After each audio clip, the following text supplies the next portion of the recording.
Welcome to the Truth and Liberty Show, where trusted leaders bring biblical insights to important issues to help you stand for truth and effect godly change in our nation and in our world. Welcome, everybody, to the Truth and Liberty Show. I'm Richard Harris, and super glad to have you with us today. Our guest on today's program is going to be Lieutenant Colonel Alan West, and we're going to be talking about the immigration crisis and the threat to American sovereignty that is going on in the world today. You know, we've been talking about illegal immigration in America for a long time. Did you know it even was an issue under the Ronald Reagan administration, the Bill Clinton administration? George W. Bush talked about it and campaigned on it. Barack Obama talked about it, and on and on. Donald Trump, in his first term, promised to build a wall on the southern border to stop the flow of illegal immigrants into America. Congress, even a Republican-controlled Congress, drug its feet in funding the wall so that it never did get completed. And then when the Democrats took over Congress, they suspended the funding for it. It wasn't until his second term now that it's in office. Full and complete funding has now been enacted under the recent One Big Beautiful Bill. And so we are optimistic and looking forward to that wall being erected. Did you know that under the Biden administration, up to 20 million illegal immigrants were allowed to come into the United States of America? At its peak, Joe Biden was allowing 220,000 illegals per month to come over the southern border. 220,000 folks. So the current estimates of illegal aliens in the United States is approximately 13 to 15 million, but no one really knows. 35,000 illegals with criminal records, convictions for everything from murder and rape and armed robbery to fleeing the scene of an accident, were let go from prisons and other places and allowed to come into the United States without vetting, without security. Tens of thousands of Chinese nationals, tens of thousands of people from countries that are official sponsors of Islamic terrorism, all under this wicked, foolish, suicidal open borders policy of the Biden administration. What I want to do in the rest of my monologue with you today, though, is I want to talk about a little bit of the scriptural background and history, not necessarily of illegal immigration, but of globalism, all right? Because I believe that the open borders of the Biden administration, the open border policy that the Democrats have actually been pushing for a long time, is actually a globalist agenda. You see, the globalist elite, what they want to do is they want to establish a one world government. That's right. Nation states, to the globalist elite, to the World Economic Forum and others, nations are a hindrance to their globalist agenda. What they are seeking, what they hope to do and want to do, is to impose a progressive agenda. That means liberal, Marxist, communist, LGBT, environmental extremism, this progressive agenda. By the way, Marxism means where the government owns everything. You understand that? And you don't get to own anything, right? The World Economic Forum has said their agenda means you will own nothing and be happy. Yeah, that's right. So a globalist, Marxist, LGBT, environmentalist agenda to be imposed on the world through a one world government. Well, to get there, what do we have to do? We have to eliminate or subordinate all nation states, right? And so illegal immigration, the call for open borders, acting like it's unjust, unfair, immoral, and racist to have borders for a nation, this whole ideology has an end to it. And it's not fairness and equality. No, it's the destruction of the nation state, because they figure if they could eliminate the boundaries of the nation, then you eliminate the sovereignty of the nation, you eliminate the area, the jurisdiction of the nation, and everybody blends together into one population without any distinctions among them. And the only government that's left would be a one world government. But folks, nations, the idea of nations is from God. Acts chapter 17, verse 26 says that God hath made of one blood all nations of men for to dwell on the face of the earth, and hath determined the times afore appointed and the bounds of their habitation. So God has designed the concept of nations, even setting our boundaries and the times of our habitation, You see, God's purpose for man from the very beginning was for man to be his children, his image bearers, those with his likeness, for us to be fruitful and to multiply and to replenish the earth. This is in Genesis chapter 1, verses 26 through 28. And the vision of God is that we would spread out throughout the world, his image bearers, so that his world, which he made, would be filled with his image bearers as we live out the nature of God inside of us. Well, we know that in the Garden of Eden, Satan came and tempted Eve, and she sinned, gave the fruit to her husband, and he sinned, and sin entered into the world. What was the sin? What was the false belief that Satan sowed into Eve and Adam's hearts that day? It was the idea that they could be like God without God, because he said to him that you can eat of the fruit of the tree of the knowledge of good and evil. You will not surely die. And then he said, for God doth know that in the days that you eat of it, you shall be like God. And ever since then in the world, the spirit of the world has believed inside of every human heart and every person, because the spirit of disobedience works in human beings, this lie that we can be God without God, that we can be like God just by controlling the natural world. That's why we lust and yearn for natural things, for physical pleasures, for what we consider to be wealth, for power, right? 1 John tells us that love not the world, neither the things that are in the world, for all that is in the world is the lust of the eyes, the pride of life, and the lust of the flesh. And so sin enters, and we see from Genesis chapter 3, the fall, all the way up to Genesis chapter 9, the flood, we see the deterioration of mankind.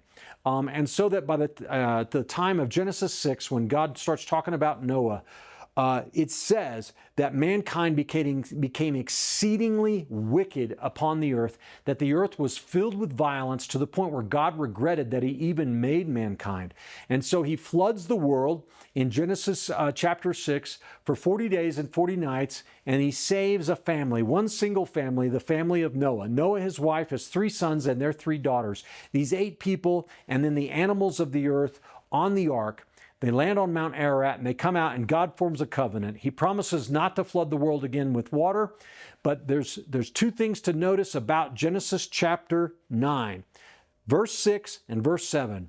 Verse 6 says, for whoever sheds man's blood, by man shall his blood be shed.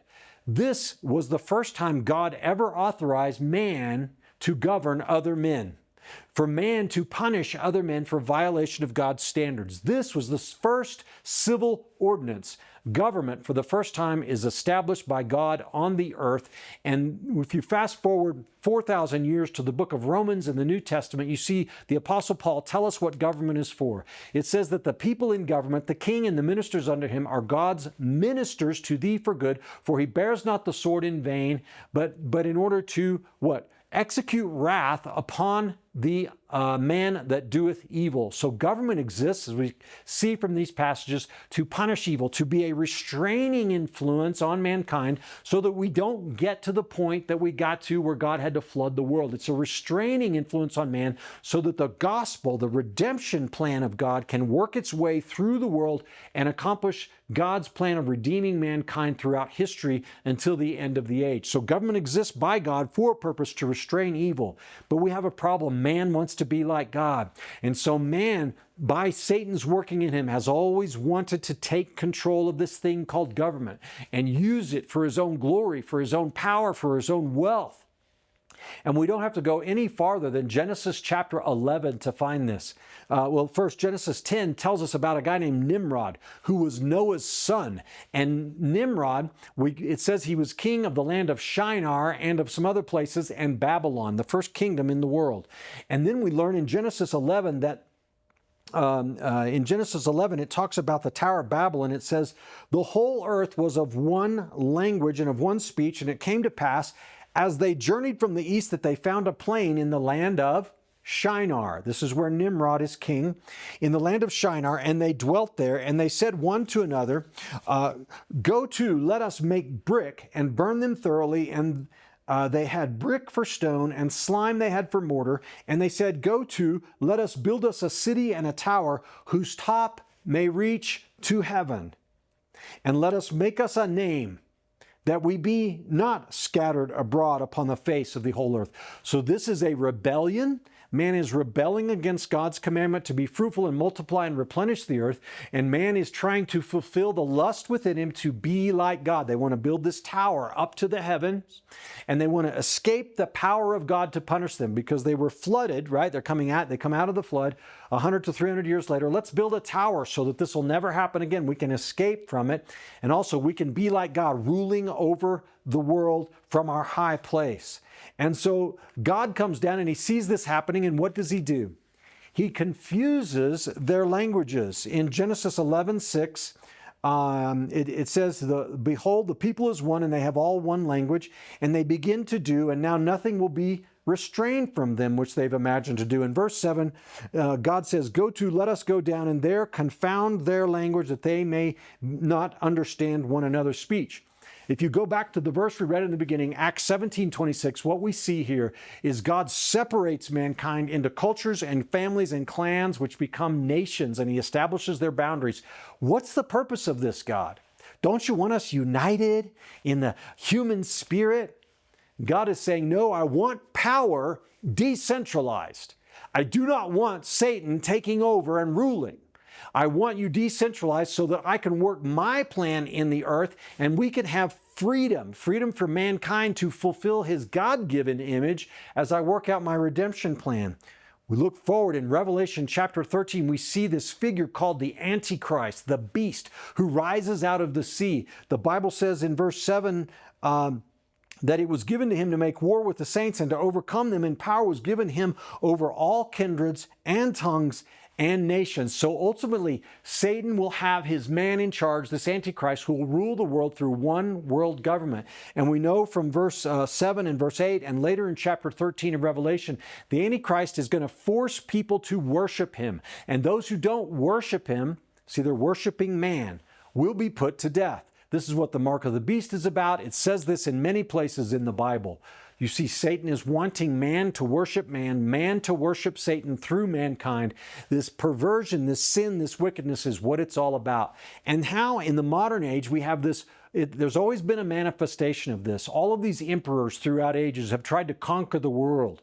And you know, you've heard of Caesar, you've heard of Nero, you've heard of Nebuchadnezzar and Pharaoh, and of Hitler, right? And of Napoleon, and of Stalin, and of Mao, and communism wanting to conquer the globe. Now you've not just got communism, you've got this thing called the World Economic Forum that meets in Davos, Switzerland. The World Economic Forum, the WEF, is an effort they're not trying to go through government directly, but through businesses coming together to co-opt and subvert governments to make them submissive so they can establish this one world government with a progressive ideology. That's a lot that I've thrown at you in this monologue, but I promise you what I'm telling you is true. And open borders is one of the agenda items of the WEF. Why? So they can eliminate the nation state. Well, folks, here in America, we are not like the rest of the world. Our founding fathers understood that the best government is the government that is the most decentralized. The closest it is to the individual, the more accountable it will be, and the less corrupt it will be, and the less likely to be tyrannical. So they had great fear about a national government. This is what the Constitutional Convention was all about, is the 13 colonies did not want a strong national government because they wanted to retain their power. The citizens didn't want it because they wanted to retain their freedom. And so this is why checks and balances and separations of powers and an enumerated powers, not a carte blanche, not a king. That's why our Constitution is the way it is. And the globalist elite hate this. They hate the Constitution of America. They hate what we're all about because they want to impose their globalist progressive agenda. And so what do they want to do? Well, one of the things is they want to subvert this country through open borders. This is why it is critical that we enforce our immigration laws in this country, that we maintain our borders, because without borders, we don't have sovereignty. Without borders, we don't have a rule of law. Without borders, we don't have a national identity. We don't really ultimately even have a constitution because we don't have a jurisdiction anymore. This is something we cannot compromise on. And so we have these massive demonstrations and riots going on in our streets today, and they want you to think that these are organic, that these are everyday Americans who are upset about the fact that we're closing our borders and enforcing our laws. This is a lie. These demonstrations, these protests, these violent tirades, they are being funded and orchestrated and carried out by elitists, progressive elites, the George Soros types. These people are being shipped in, they're being paid for their time, they're being supplied with bricks and shields and face masks and instructions and slogans and instructions on how to demonstrate and all this other kind of stuff. This is an attempted Marxist coup of America that is continuing. We've been seeing it going on ever since Black Lives Matter and even before that, and it's continuing on today. And it is not what it seems, I promise you that. This is not about fairness and equality for illegals. This is not about compassion for illegals. This is about the sovereignty of the United States of America, one nation under God, and the rule of law in this country. We have to enforce this. We have to patiently allow ICE to do its job and to reestablish the borders of this country, because the existence of our nation, our freedom, and the Constitution absolutely depend upon it. Here to talk about this subject in more detail today is Lieutenant Colonel Allen West. Allen West is a principled constitutionalist conservative with a bio that is longer than I have time to read today. He's a third and fourth generation military serviceman, having achieved the rank of Lieutenant Colonel in the United States Army. He served in the U.S. Congress, being elected in November 2010. He was a Fox News contributor and a former executive director of the National Center for Policy Analysis in Dallas, Texas. And Lieutenant Colonel West is now a Patriot Life member and board of directors member of the National Rifle Association and many other organizations. And he's here to talk with us today about this incredible subject of national sovereignty and immigration.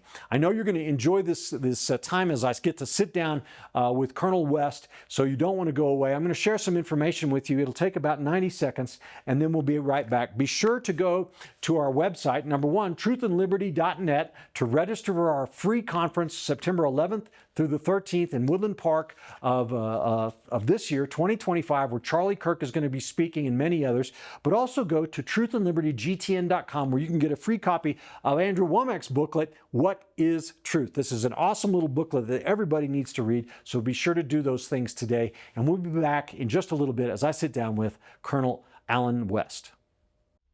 Are you passionate about standing for truth in the culture, but don't know how to get started? Well, Truth and Liberty, our mission is to educate, unify, and mobilize the body of Christ to stand for truth in the public square. And as part of our mission, we provide you with an amazing array of resources on our website. And our website has just been revamped, remodeled, and retooled to be user-friendly. And I'm so excited about it because I believe that there's nothing like it out there anywhere. I want to encourage you today to go to truthandliberty.net and check out the Resources Center and the Get Equipped Center. On our Resources Center, you will find hundreds of links, hundreds of videos, articles, blogs, even America's original founding documents can be found on Truth and Liberty's Resources Center. It's searchable by topic, preset topic, or you can put in a custom search to find exactly what you need and what you're interested in. In the Get Equipped section, we link you to tools created by our strategic partners, including Pray, Vote, and Engage tools. We culture impact teams, civic action teams, biblical citizenship in modern America, biblical worldview training, and more. So go today to truthandliberty.net and find what you need to get equipped to stand for truth in the public square. All right, everybody, welcome back to the Truth and Liberty Show. It's just such an honor and a privilege for me to be able to have on the show today Lieutenant Colonel Allen West. Colonel, thank you for joining us here on Truth and Liberty. It's my pleasure to be back with you, Richard. Thank you so much. Well, Colonel, I didn't mention in my monologue, but I want to do this, that you currently are serving as the Executive Director for the American Constitutional Rights Union. Can you just start off, tell us a little bit about that organization and the good work that they're doing?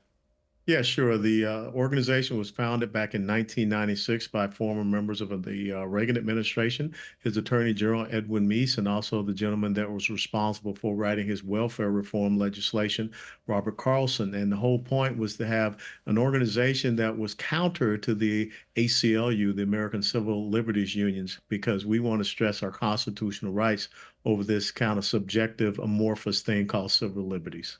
Mm, excellent. Well, Colonel, I was talking in my monologue today about the subject of national sovereignty and this illegal immigration crisis that we're wrestling with as a nation now. And, you know, it's plain to me, clear to me that the globalist agenda of open borders, which is plaguing America, it's not just us, though, it's Europe too, is actually designed to undermine the sovereignty of the United States. Am I right on that, or am I just some alarmist conspiracy theorist? No, you're not an alarmist. You're not a conspiracy theorist, especially when these things are happening. When you look at the European Union and how it was established, one of the big things that the European Union has done is undermine the sovereignty of the respective member states by telling them that it has to have these people that can come into their countries under the guise of legality. But in truth, they are being completely violated and undermined. To look at what is happening in France when you have these riots that are going on there. Germany has experienced many problems and difficulties because of the immigrants that were forced upon them. And then, of course, in England, where you have the rape crisis that is going on, and these no-go zones where people have established their own parallel system of jurisprudence called Sharia law, and they are completely operating outside of English common law.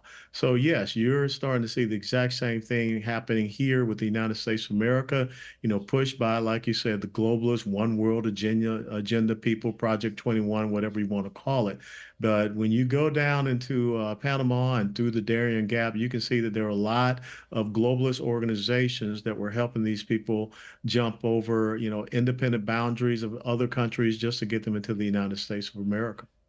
Yeah, you know, I'm a few years ago, we all remember seeing on TV these massive caravans of thousands of people marching toward the United States. And it struck me, you know, the media, of course, cannot be trusted, but they were treating it as if it was some kind of an organic thing. But I'm looking at it saying there's no way that that's happening just because a bunch of people decided they want to be in the U.S. Somebody is making that happen. And then we look at these riots in Los Angeles and around the country now. You know, these are well-funded, orchestrated events. Colonel, can you speculate what is behind this? Who is behind this? What organizations? Is this just organic, or is there something more nefarious at work?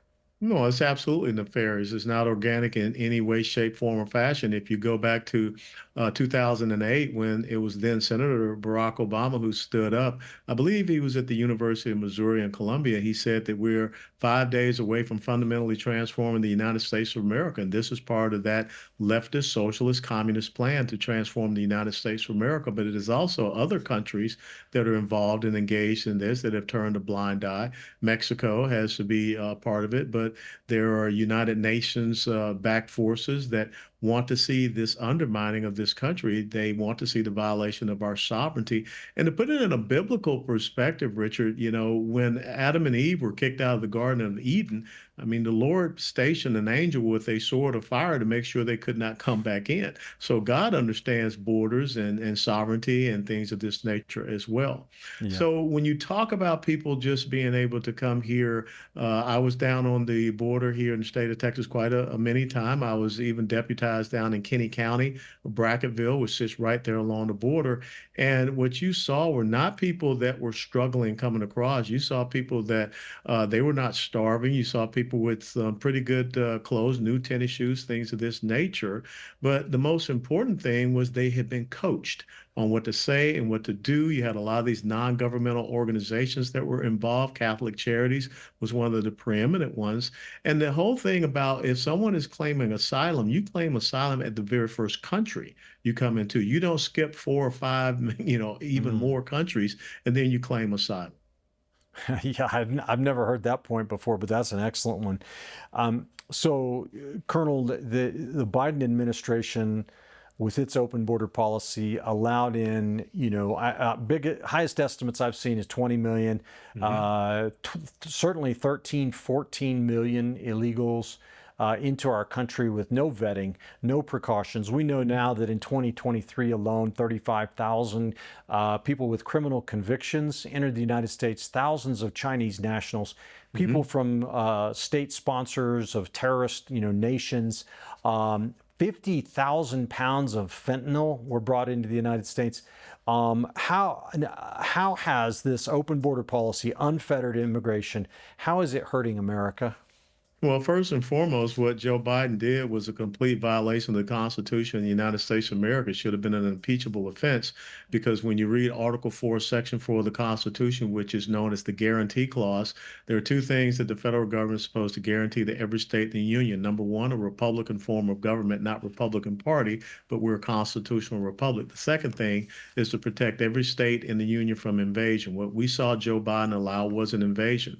Let me just give you some numbers to understand. First and foremost, when you talk about the fentanyl crisis, we lost more Americans in the Biden administration to fentanyl, which is a chemical warfare attack, than if you combine the deaths, the Americans that we lost in the Korean and Vietnam wars combined. Wow. The other thing, when you have to look at what has been allowed to come into this country last September, October, ICE estimated there was somewhere between 600,000 and 620,000 criminal illegal immigrants in the United States of America. First and foremost, when you cross the border of the United States of America illegally, that's a felony offense. And these people on top of that were committing even more crimes. Now, what's the big deal about that 600,000 number? The entire active duty United States Army is only about 425,000. The entire active duty United States Marine Corps is about 184,000. You have more criminal illegal immigrants in the United States of America than you have in your preeminent land combat forces active duty. When you hear this number, people were throwing around 1.5 to 2 million gotaways, people that are in this country. We don't know who they are. We don't know where they are. 30,000 illegal immigrant Chinese nationals, single military age males. That 1.5 to 2 million, that is greater than the entire active duty military that we have for the United States of America, which sits about 1.3 to 1.4 million. So these are big concerns when you start to think about domestic terrorism, when you start to think about national security threats. We just recently got 5 Iranian special interest aliens that were captured at the northern border, but Joe Biden released some 2,000 Iranian special interest aliens back into this country. And we just saw this past weekend where there was a off-duty CBP, Customs and Border Patrol agent, that was shot in the face in New York City. And then on top of that, I live here in the Dallas, Texas area, just about an hour away in Alvarado, Texas. We had 12 members of Antifa execute an ambush against the Prairie Land Detention Facility, and a law enforcement officer was shot in the neck. This is the danger of what we have. We have a full-blown insurgency happening in the United States of America that is funded by the progressive socialist left. You mentioned it in your monologue, the shields, the bricks, and things of this nature.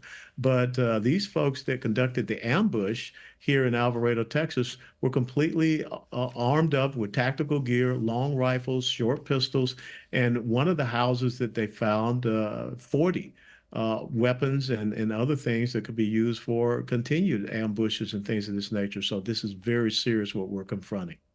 Wow, that's incredible. Just out of curiosity, is law enforcement going to be able to locate where they got these weapons and who's behind this operation? Well, they should be able to. You can always track a serial number. You can see where it was purchased. And again, we have to follow the money. Without a doubt, this is not something organic. This is something that is planned. This is something that is funded, being it Black Lives Matter, being Antifa, what have you. And I think it's very important that at the federal government level, we need to declare organizations, subversive organizations like Black Lives Matter, and even Antifa especially, as domestic terrorist organizations, because that's what is happening. And anyone that is supporting, resourcing, and funding these organizations, they should be guilty of the felony offense of supporting terrorist operations here in the United States of America, aiding and abetting terrorism. Yeah, absolutely. And, Donald Trump's administration has declared the illegal immigration crisis to be not only an emergency, but an actual invasion, invoking the Alien and Sedition Acts, passed back in the Adams administration, I think. Yeah. But and some of the federal courts are saying, oh, it's not an invasion, but it actually is. And if we don't deal with this situation now, if we allow this to continue, where are we going to be in 10 years? Well, it's very important you brought up the Alien Enemies Act of 1798. There are two very important words in the Alien Enemies Act that cannot be disputed.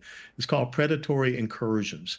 And when people are coming across the border of the United States of America and they are conducting predatory actions, criminal actions against American people, look at Laken Riley, who was raped and killed down in Georgia, the mother of 5 in Maryland, who was killed when she was just out going for a walk on a trail. This is what predatory incursions is talking about, the human and sex trafficking, things of this nature.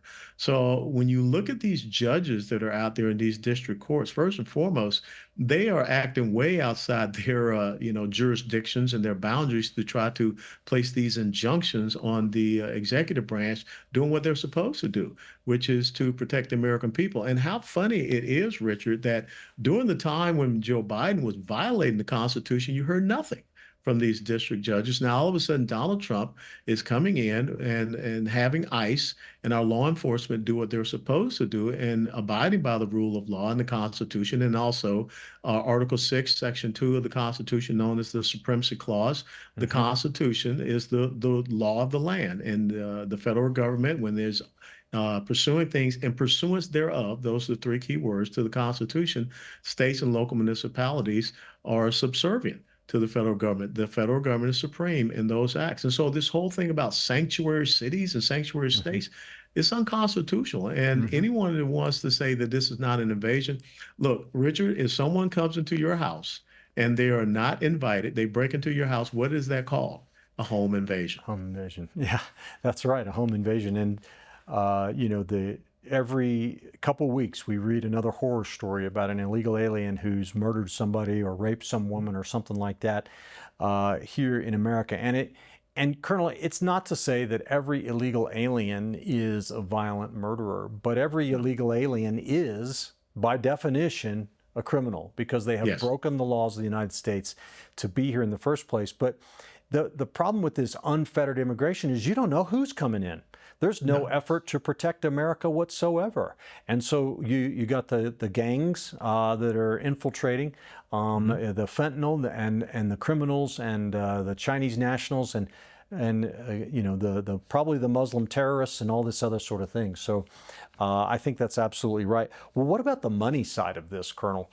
Donald Trump's administration just passed, well, Congress passed, Trump signed the one big beautiful bill. And, one thing he tried to accomplish in this is say, there was a lot done, a lot succeeded, but he wanted to say, illegal aliens, you can't get Medicaid. We're not going to pay from federal tax dollars your medical bills. And, I saw some numbers in California that I think the number was $8 billion they'd spent in Medicaid for illegal aliens, not to mention housing and all sorts of other stuff. Billions and billions of dollars we've spent on illegal aliens just to house them, support them, give them medical care and everything else.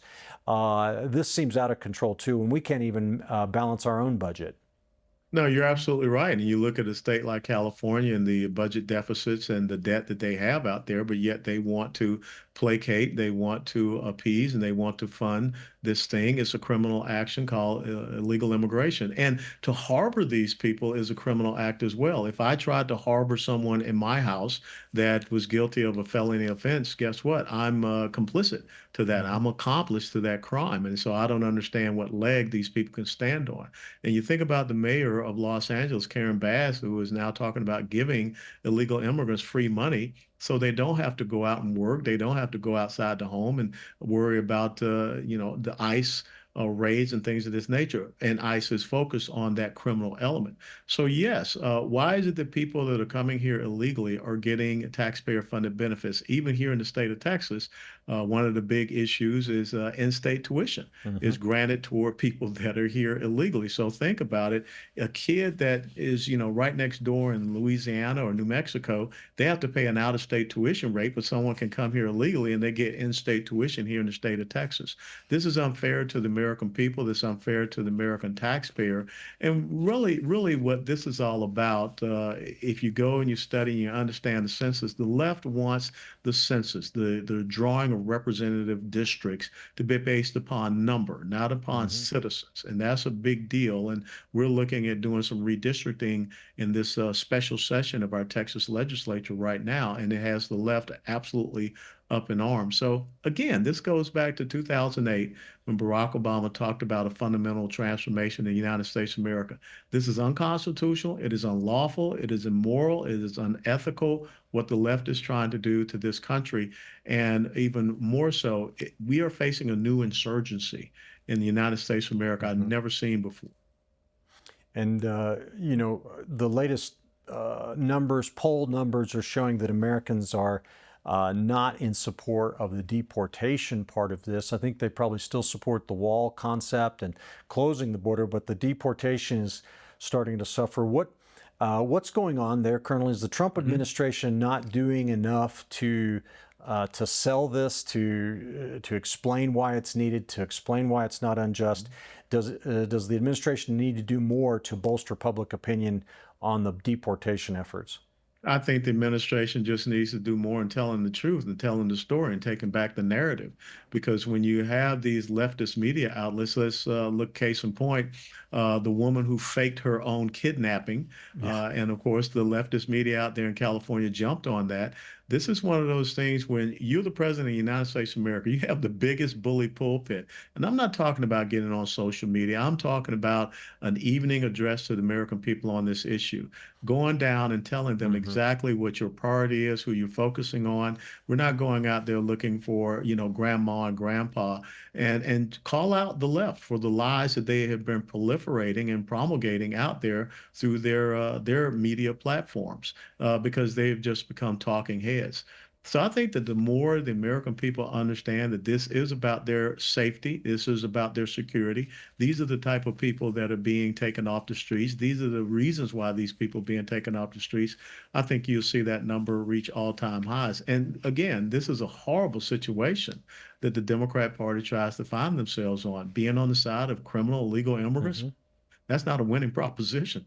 No, I wouldn't think so. There's the man from Maryland case. I forget the guy's name, but Abrego Garcia. Abrego Garcia. The media wouldn't even call him illegal. Wouldn't even tell. I mean, you'd think it was some longtime American citizen that got ushered in the dead of night off to some plane and carted off to El Salvador. But turns out he is a gangbanger and he does have criminal record and criminal activity and they've allied themselves with these people. You're saying it's not a winner. Are the polls backing us up on that, or do we need to do some damage control on the conservative side here in order for this to get time to let this thing play out and fulfill the objective here of getting the illegals out of our country? Well, again, I think one of the most important things in leadership is communications. That's just the same as what we see with Israel and, of course, the Islamic jihadists like Hamas, Hezbollah, and whomever, how they always try to propagandize their cause and, pit Israel into a horrible situation. I think that that's exactly what the president needs to do. And I also think about all of this pro-Hamas, pro-Islamic jihadist activity that is happening in our country. You've got to stand up and start talking about it, because this does tie into what is happening with illegal immigration. You look at the young man at Columbia University, Mahmoud Khalil, who was here on a visa. And he is out on the college campuses and inciting violence against the Jewish students. How can you say that he should be allowed to stay in the country? That's not freedom of speech. That's incitement to violence. That's not freedom of expression. So I do believe that it's really important, not the social media toy, but the president needs to have maybe a weekly fireside chat or something that gets his message out there and he dominates the narrative. Yeah, I agree with that. Well, let's go back to the rule of law for just a second, if we can. The rule of law and American sovereignty. The law, it used to be kind of understood, your basic civics class in America, that Congress makes the laws, the president enforces the laws, and you get to vote for leaders who take office. If you want to change the law, then you can vote for somebody else. I don't remember reading anywhere it said you can take to the street and start throwing bricks and bottles of ice at police officers and Mhm. even shooting them and breaking windows and setting cars on fire. Do we need to do a better job in our country of teaching what it means to be a responsible citizen? Where have we gone Yeah. wrong in this? Are we in danger of losing this concept of the rule of law in our country? Yes, we are, because one of the things I've always told people that the leftists do not believe in the three branches of government. They believe in the three branches of rule. And the three branches of rule for them is the media, academia, and the courts. And that's exactly what you see them trying to leverage in this issue. And so when we stop teaching civics and we turn into this and history and we turn to this thing called social studies, which is quite subjective and it really is about the ideological agenda of the left. When we had the DEI, critical race theory, critical competency action plan, whatever they want to call it, this is cultural Marxism that has seeped into not just our college and universities, but down to the middle school level. So yes, they are trying to dumb down America, not get them to understand the delineations and the duties and responsibilities and the enumerated powers of the three branches of government. The judicial branch is supposed to interpret the law. They're not supposed to go out there and try to make law. They're Right. not supposed to impede the actions of the executive. That's the systems of checks and balances that we have. And it's supposed to be based upon the law, not based upon an ideological agenda and judicial activism. But that's where we have gotten to here in the United States of America. So yeah, we need a civics 101 class to get back to the basics. And I will tell you that we just had our 249th anniversary and we're heading toward 250. This country was founded as a country that said that the individual is sovereign because their rights come from a sovereign God, the Hmm. Judeo-Christian faith heritage God. And that comes from natural rights theory of John Locke, your life, your liberty, your property. Of course, Thomas Jefferson changed that to the pursuit of happiness. But, the government exists by the consent of the governed. And this is not about going down the path of the Marxist way, the Saul Alinsky rules for radicals way, which is just threats, coercion, intimidation, creating fear, and ultimately violence, which is what we see happening. Well, and you talked earlier about the constitutional requirements that were on Joe Biden to secure the border, prevent invasion. But there's another one that says that the president, this is in Article 2, shall faithfully execute the Yeah. laws. And it's wrong, isn't it, for a president just to say, "Well, I don't like that law, so we're not gonna Yeah. enforce that one." Yeah, he completely violated his oath to the Constitution, his oath to this country. He abdicated it in every way, shape, form, and fashion. And you even think about something as innocuous as the whole college student loan debt thing, where Hmm. the Supreme Court said you can't do that. Even Nancy Pelosi said the president does not have the enumerated power to do that. He did it anyway. And Hmm. so, where were all these judges? Where were all of these people when that was happening? So, yes, you hear the left always talk about a constitutional crisis. It's a crisis of their making. Hmm. Well, and why is it that liberals um, always seem to want to push a globalist agenda, Colonel? I mean, they're always behind this. They want all these environmental treaties that are going to hamstring the United States. So Yeah. Paris Accords, Kyoto Protocol. They want the WHO to be in charge of our health care here in America. And they always complain when, the United States chooses to act unilaterally in some situation by, say, we're going to send the Marines over here to deal with this situation. They want us to be subordinated to these world government entities. Yeah. Why is that? Well, first of all, let's have a little philosophical discussion. These are not true classical liberals in the sense of John Locke and the two treatises of That's right. government. These are not people that believe in the individual and their sovereign liberties, rights, and freedoms. These are postmodern liberals. And again, I think the best way to describe them is by what they say. Their economic philosophy is socialism, is wealth redistribution. It is seizing the means of production, which is what Zoran Mamdani has said. It is Hmm. about creating a welfare nanny state. It's about social egalitarianism, and it is about secular humanism. Now, that economic theory of socialism leads you toward the cultural model, which is Marxism. and communism. That's where they want us to go. And it is right out of the playbook of the Communist Manifesto by Karl Marx and Frederick Engels. So they have taken that word liberal and they have used it to confuse people and pervert it. They're not liberals. When they say the progressives, they are. That was the name that European communists used to come to the United States of America. So I think that now we have to refer to them as they are and not how they try to project themselves. They don't believe in sovereignty. They don't believe in the nation state concept. They believe in power and control that is centralized in some, otherworldly type of government. And that has always been their mantra. And, it's kind of, I hate to put it this way, it's kind of like that whole Spectre thing from James Bond movies. Mm. I mean, you got to wonder who's sitting back and, trying to do all these things and call all these shots. Klaus Schwab and these folks, the folks that meet over there in Davos, Switzerland. But You can't we make have this to. stuff up. No, you I mean, can't. That's what I'm saying. It's not a conspiracy theory. It's not alarmism when you can refer to examples and you can call out names. And so, a person like George Soros, who, I mean, you look at his background going back to World War II. I mean, he turned in his own people. He's a yeah. Hungarian Jew. And so, again, this is about power and control. And they despise the United States of America because of what it stands for. Yeah. I was joking there a little bit. You got a bald guy in Switzerland who's trying to run the world, and then you got another guy who looks like the Emperor on Star Wars. So, you can't make Sith this stuff Lord. up. Yeah, Sith Lord. But so, Colonel, there's a concept that would just, if you want to drive a liberal up the wall, just start talking about American exceptionalism.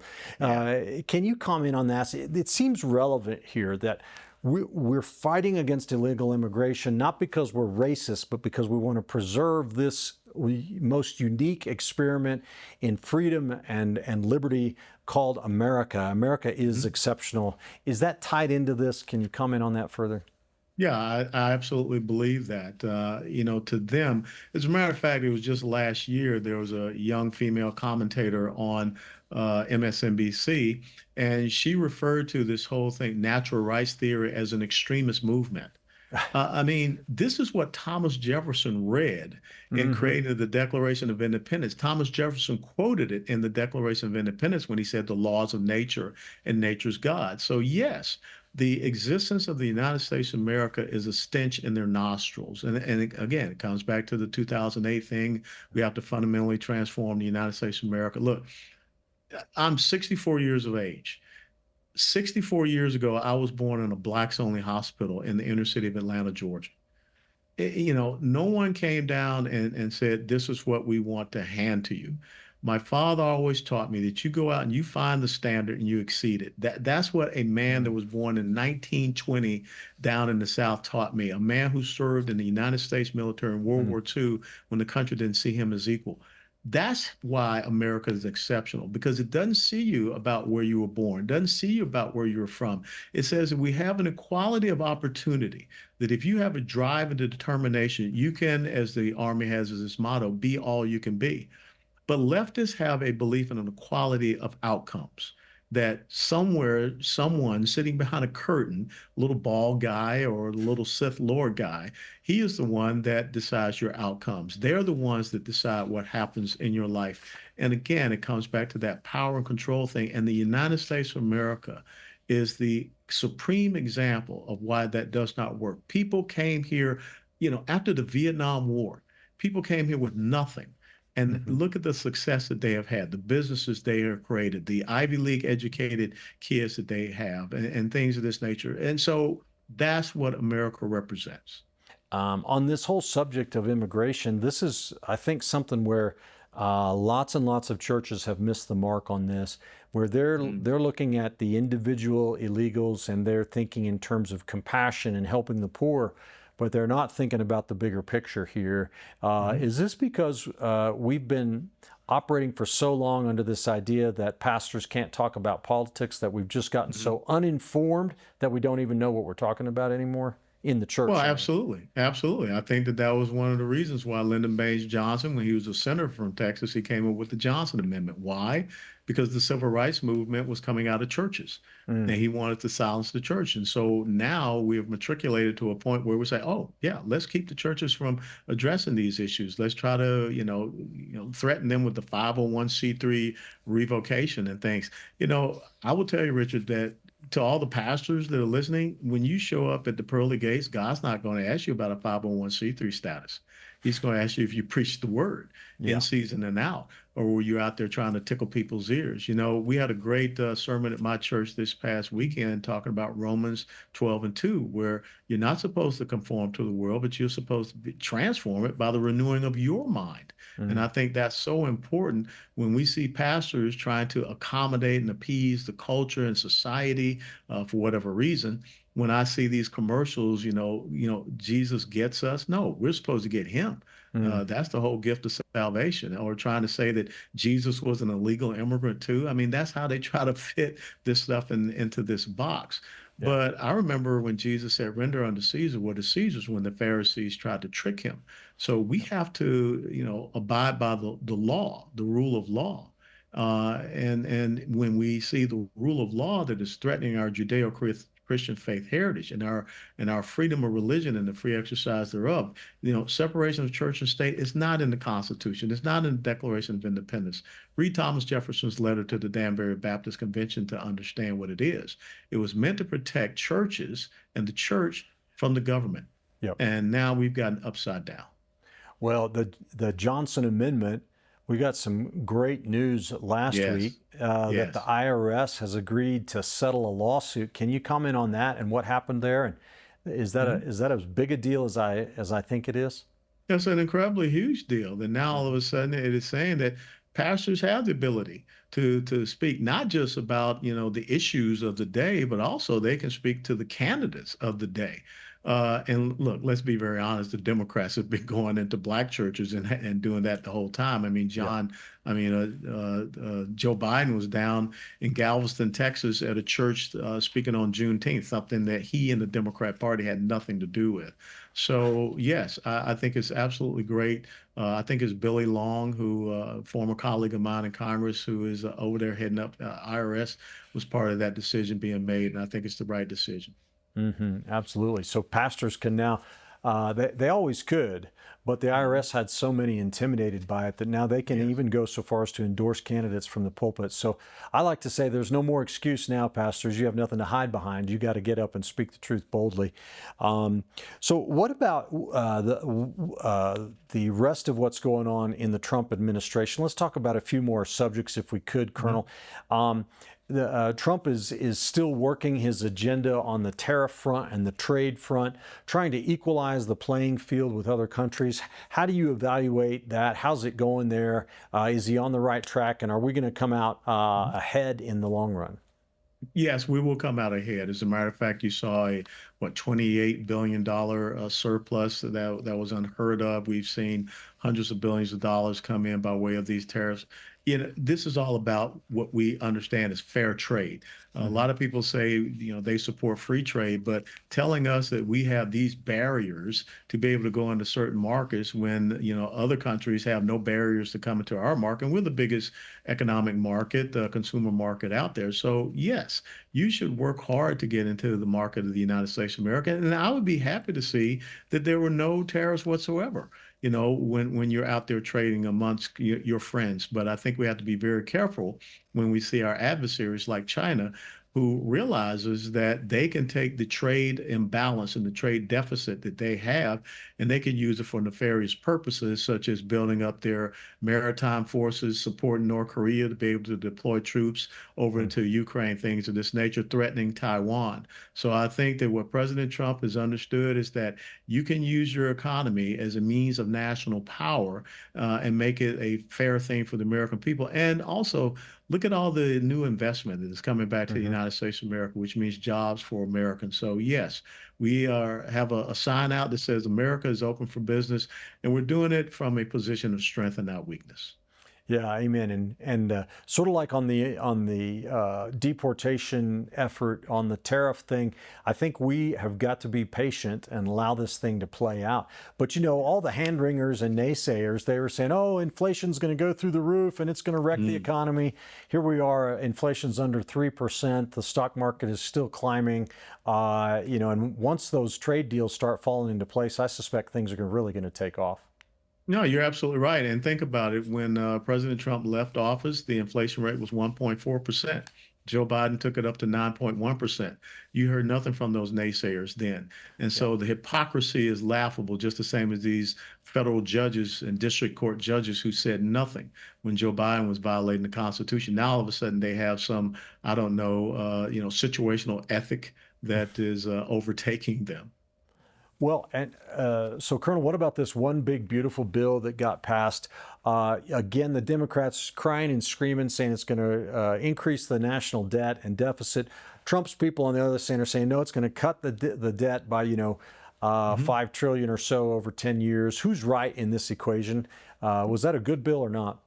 It was a good bill, and I think it was an important bill because if not, you would see a massive tax increase on the American people, one of the largest ever. One of the things you have to understand is that the Congressional Budget Office, when they do an analysis of a bill, is what is called a static analysis.